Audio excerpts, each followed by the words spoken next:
Doctor अभिषेक रंजन जी। राधा वल्लभ श्री हरिवंश। महाराज जी, आपके चरणों में कोटि कोटि प्रणाम।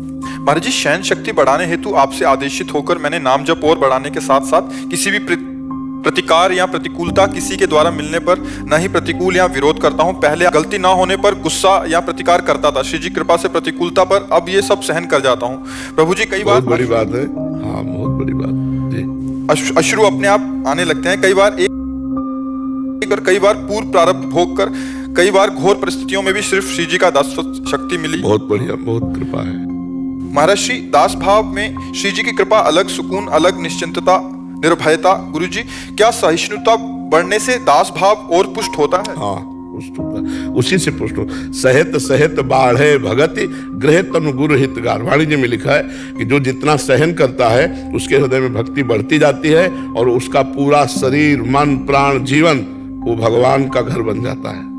गुरु भगवान ही है कि अब मेरा जीवन, मेरे प्राण, मेरा सब कुछ मेरे गुरुदेव का है, मेरे प्रभु का है। अब वो चाहे इसको सम्मान दे या अपमान दे, निंदा करवावे या स्तुति करावे, सुखमय रखे या दुखमय रखे, मेरा तो है नहीं, मैंने तो समर्पित कर दिया।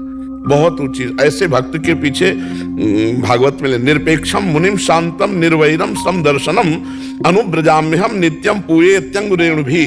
भगवान स्वयं कह रहे जो निरपेक्ष है, किसी की अपेक्षा नहीं रखते कि आप हमें प्यार करो कि ना करो, आप हमें कोई अपेक्षा नहीं। निरपेक्षम, किसी से कोई अपेक्षा नहीं। जब अपेक्षा नहीं तो परेशानी नहीं।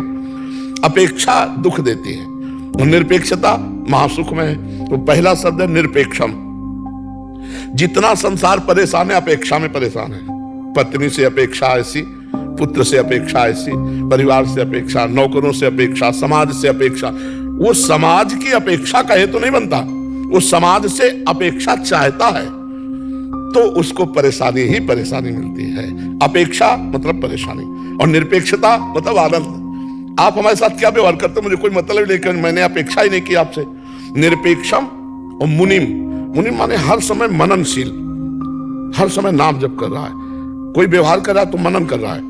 इसने गाली दी तो क्यों, आखिरकार भगवान इसके अंदर है, ये हमें गाली क्यों देता, मैंने इसको तो कोई परेशान नहीं दिया। जब ये हमें गाली दे रहा है इसका मतलब भगवान गाली सुनाना चाहते तो मुझे सुनना चाहिए।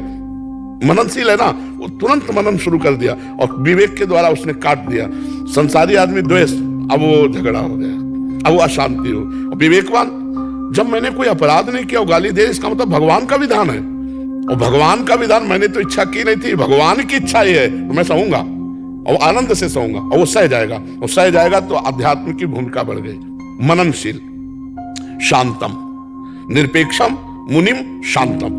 शांतम मतलब किसी भी परिस्थिति में विचलित ना होना। उसको लोग पागल समझने लगेंगे, तो उसे लोग पागल समझने लगते हैं, कमजोर समझने लगते हैं, काम नहीं करता, नहीं, इतने में तो उलझन हो जाती। पर वो शांत महापुरुष बनने जा रहा है। निरपेक्षम, मुनिम, शांतम। अगला है निर्वैरम। जैसे ये तुम्हें गाली दिए और कल मिले तो आप राधेश्याम, यार आदमी क्या है, कल तो हमने गाली दिया था फिर भी आज हमको नमन कर रहा है। निरपेक्षम, मुनिम, शांतम, निर्वैरम। जो तुमसे नहीं बोलता, जो तुमसे वैर करता है, जो तुम्हारा अमंगल करता है, उससे भी ऐसे। अब वो क्या, अपेक्षा नहीं है ना, अब वो क्या कहता है उससे कोई मतलब नहीं। इसका फल क्या होगा कि भगवान कह रहे मैं उसके पीछे घूमता हूं कि उसकी चरण रज मेरे ऊपर पड़ जाए।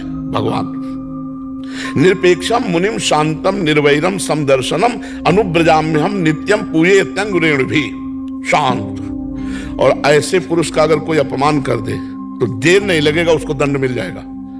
भागवती दंड देर नहीं लगे। ये घटना है, नाव में बड़ी बड़ी नावें चलती थी पहले नदियों में से, अब तो पुल बन गए। पहले पार होने का ये उपाय होता था, एक रस्सी बंधी होती थी इस पार से उस पार तक और वो ऐसे खींचकर नाव से ले जाते थे और जहां ज्यादा गहरा होता था वहां उसका प्रयोग करते थे।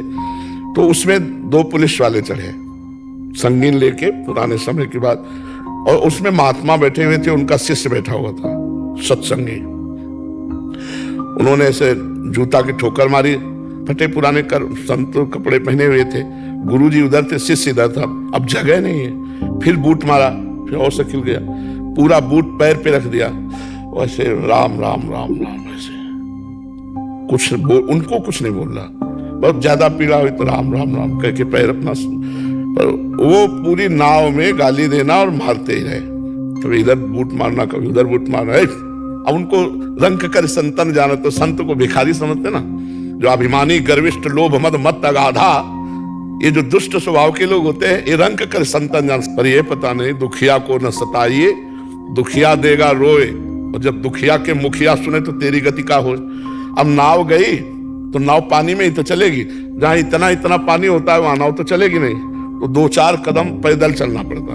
अब वो बूट वाले, तो उन्होंने संगीन ऐसे लगाई और सोचा छलांग मार देंगे, और बूट फिसला, सीधे संगीन पार कर गई गर्दन, सीधे संगीन। तो साधु अवज्ञा तुरंत भवानी कर कल्याण अखिल, तुरंत उसका फल मिला।